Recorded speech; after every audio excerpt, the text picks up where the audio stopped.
Donc, donc la personne qui envoie ce message dit, pas la personne qui a partagé cette histoire, hein, la personne qui a écrit cette histoire. Salut, j'ai lu toutes vos histoires et j'avoue ça me fait froid dans le dos. Moi je m'appelle Ilyes, je suis d'origine marocaine. Alors moi ce que je vais vous raconter, c'est une histoire qui m'est arrivée un été il y a environ 10 ans. C'était en 2005, pendant qu'on allait en vacances. En vacances. J'avais 11 ans. En fait, j'habite en France. Et les étés, quand j'étais plus jeune, dès qu'on partait au bled avec la famille, on traversait toute la France en voiture pour aller au port de Septa. Non, au port de Sète, où on prenait le bateau, qui nous ramenait direct au port de Tanger au Maroc. Le bateau qu'on prenait au port de Sète, c'est le Marrakech, pour ceux qui connaissent. Le trajet en bateau dure 6 jours environ. C'est pendant ce trajet en bateau que j'ai vécu chez Hadja de bizarre. Quelque chose de très bizarre. Je m'en souviendrai toujours. Alors libre à vous de me croire ou pas. Mais je peux vous assurer que je mens pas. Je me souviens que j'avais beaucoup de mal à dormir cette nuit-là. À cause des secousses que fait le bateau pendant qu'il avance. Le lit tremblait un peu, il tapait contre le mur, c'était pas agréable du tout pour dormir. Et surtout le bruit que ça faisait quand le bateau avançait, un bruit continu.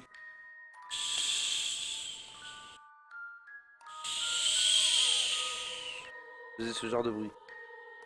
Et le bruit des vagues qui tapaient le bateau. Enfin, vous voyez le bruit que ça peut faire. Un bateau qui avance sur l'eau et quand vous êtes dedans quoi. J'arrive pas à dormir à cause de ça, du coup, moi ce que je faisais, c'est que je sortais de notre cabine la nuit pour aller marcher chouïa. Pour aller m'allonger sur le pont et profiter de l'air frais de la mer. Surtout qu'il n'y a aucun bruit, il n'y a personne la nuit, tout le monde dort. En fait, une fois à l'extérieur, il y a différents niveaux. Sur le pont, tu pouvais monter jusqu'en haut grâce à des escaliers. Et moi j'allais tout en haut. C'est là en fait où il y a des sièges où tu peux t'allonger. Il faisait très chaud donc il s'allongeait un peu de fraîcheur. Et il allait là-bas le soir quand il n'arrivait pas à dormir. Les 2 premières nuits, je crois, si je me souviens bien, en montant sur le pont et en marchant, il n'y avait rien de bizarre.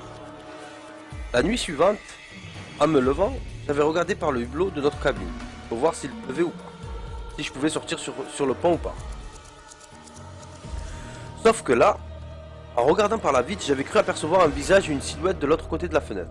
Pourtant, c'était impossible que quelqu'un puisse être debout de l'autre côté, il y avait du vide et la mer plus bas. Je suis resté comme ça, peut-être 5 minutes à regarder ce type. Il était très très grand, c'était abusé, je m'en souviens. Il était tout noir, il avait une djellaba noire avec une capuche sur la tête.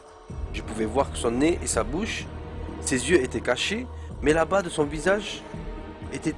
Mais là, j'ai remarqué que son visage était tout blanc. Ça, j'en suis sûr et certain. Là, je comptais aller réveiller mon frère pour lui dire de venir voir ça. Sauf qu'à peine avoir tourné la tête, juste 5 secondes, et en regardant par le hublot, il n'y avait plus personne. Il avait disparu.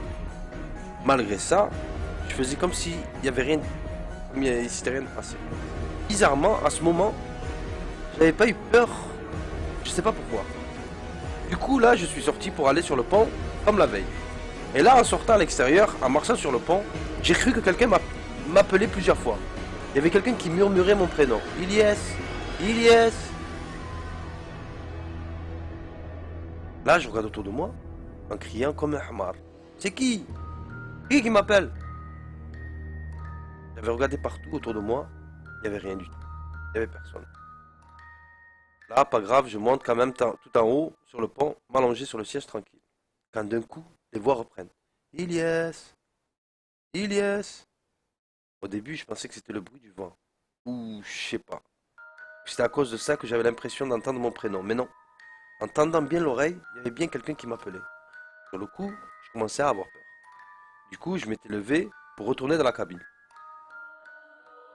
En me levant là, j'avais revu sur le niveau juste en bas ce même gars bizarre, debout, avec sa djellaba noire. Il était debout face à moi. Et à ce moment-là, j'avais crié vers lui comme un gros hamar. J'étais vraiment con. Quand j'étais petit, quand j'y repense. C'est qui? C'est toi qui fais que m'appeler depuis tout à l'heure? Et je dis rien. J'avais beau crier plus fort pour qu'il m'entende. Je pensais qu'il m'entendait pas. À cause du bruit du vent et de la mer. Mais toujours aucune réponse. Et là, il y a un gars qui travaillait sur le bateau, qui était monté par l'escalier derrière moi. Il m'avait dit en arabe, et je vais traduire. Malakenta, qu'est-ce que tu fais tout seul ici? Tu cries sur qui? Là, je lui réponds, il y a le monsieur là-bas qui fait comment appeler, je sais pas qui c'est. Là, il était venu vers moi pour regarder. Il n'y avait plus personne. Il m'avait dit de retourner dormir dans ma cabine et de me dépêcher.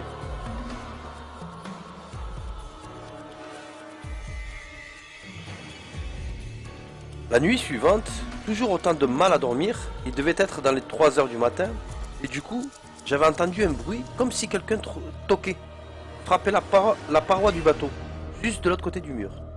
Toc, toc, toc, toc. Sauf que vous l'avez bien compris, de l'autre côté du mur, personne ne peut rester debout.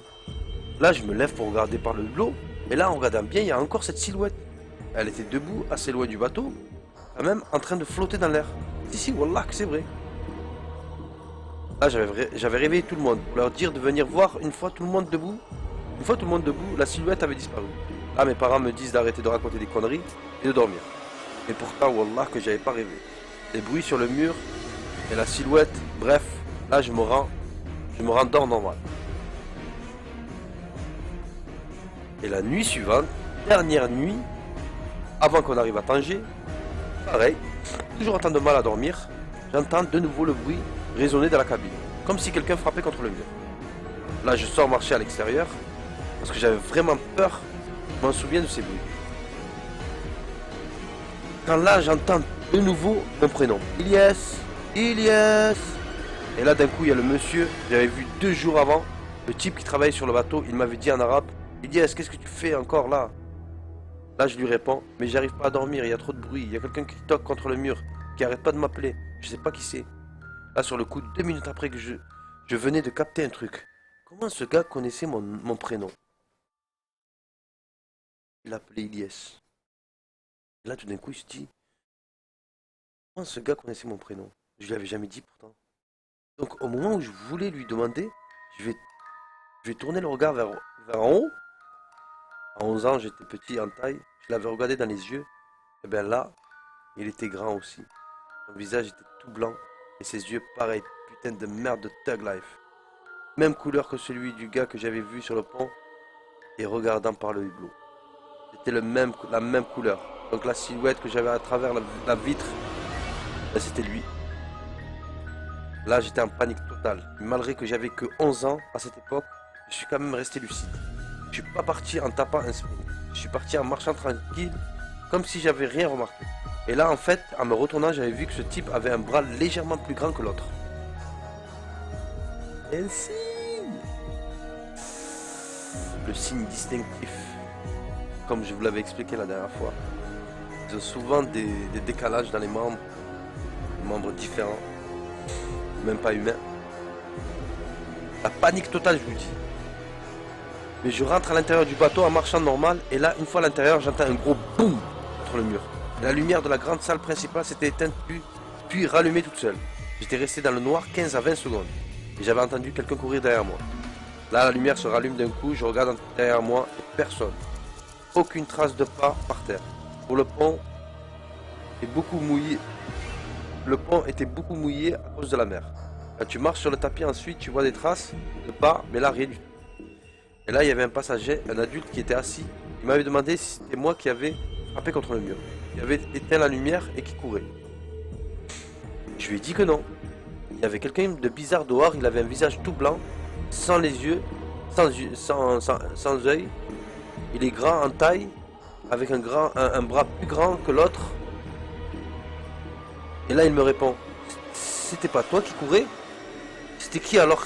Toi aussi tu l'as vu? Moi aussi je viens juste de le voir. Tu lui as parlé? Il t'a dit quoi? Je réponds, il m'a juste dit de rentrer dans la cabine, je le connais pas. Tu sais qui c'est toi? Le monsieur? Il répond, en fait le type lui dit, non mais j'arrête pas de voir son visage à travers la fenêtre la nuit. J'ai vu la même chose que toi il y a 30 minutes à peu près. Ce grand type bizarre. Allez, viens. Elle est où ta cabine? Je te raccompagne, faut pas rester seul. Viens vous le dire. Ça veut dire mon fils. C'est une expression que les vieilles personnes disent aux jeunes. Il se passe des choses pas normales sur ce bateau. Là, c'est la panique en fait. Là, le monsieur me raccompagne, il toque et parle avec mon père, sûrement pour lui raconter ce qu'on avait vu. Et là, tout le monde a commencé à cafouiller. Ceux qui dormaient dans les cabines à côté étaient sortis et disaient eux aussi avoir vu la même chose par la fenêtre, entendu les mêmes bruits bizarres. Là, c'était la panique générale. Tous les adultes étaient en train de parler entre eux, et surtout ça veut dire que je suis pas fou. Il y avait bien un truc sur ce bateau, un fantôme, un monstre ou je sais pas quoi. Sauf que moi, à la différence des autres, c'est qu'ils disent mon prénom, qu'ils disaient mon prénom. J'ai pu l'approcher de très très près. J'ai pu le voir plusieurs fois et même pu lui parler. C'est qui ce gars que j'avais vu plusieurs fois? Comment quelqu'un peut avoir un bras plus grand que l'autre? C'est quoi les bruits que j'avais entendus? Cette lumière qui s'était éteinte et c'était qui avait couru dans le couloir? Allahu Alam. Mais tout ça est très bizarre. Et ça m'est vraiment arrivé. J'ai des frissons quand j'y repense. Je revois ce visage de cette chose en fermant les yeux. C'est qui ce gars sur le pont de ce bateau que j'avais vu 2 fois et à travers la vitre qui flottait dans les airs? Encore une fois, Allahu Alam, mais je préfère pas le savoir. Mais je me pose cette question tous les jours. Voilà. C'était l'histoire du soir, bonsoir. Bon, je suis un peu malade, donc désolé. J'ai pas mis autant de ferveur que d'habitude.